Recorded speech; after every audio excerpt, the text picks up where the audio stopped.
Nagnino mpanao papa? Miasa aloha zaho zany tsy araka le nikasaiko moko le asany azoko.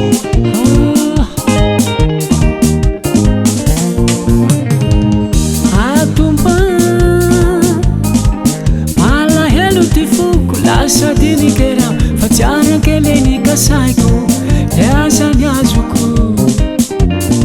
Eka zany nikasa umopera, eka nanjary pitety tsena, eka zany nikasa pasitera, eka nanjary nano sofera, eka zany nikasa uministrige, eka nanjary tiu artiste, eka zany nikasa tukutera, eka nanjary pivanupena, eka zany nikasa president tribunali, eka nanjary pitanangali.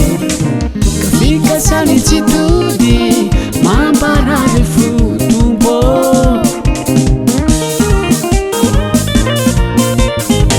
Asa mga meeting pandisang babakapo fika sani atono.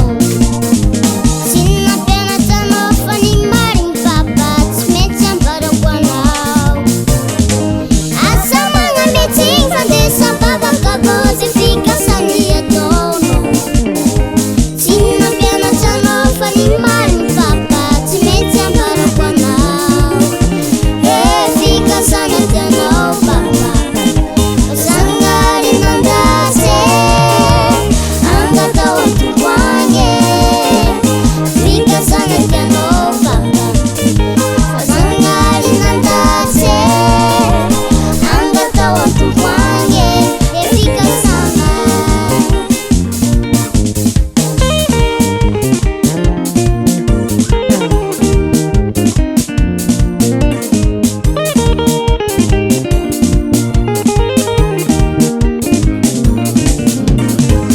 Ulun pelu sa fide, kasangari mandide.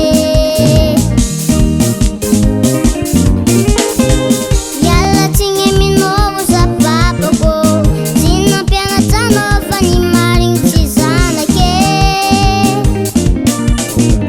Yala tinga minao za papa ko, sinapiana chano fanimani tizana ke.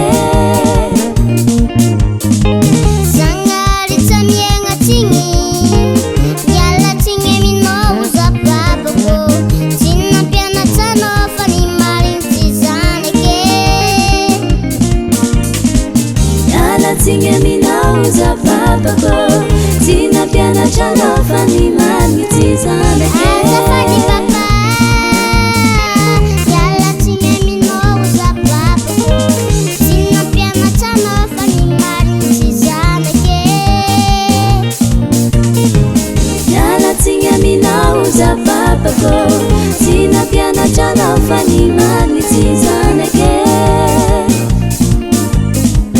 Sangari tamienga tingi, yalla tinge minovo sa papa ko, sinapiana tano fanimaring chisana ke.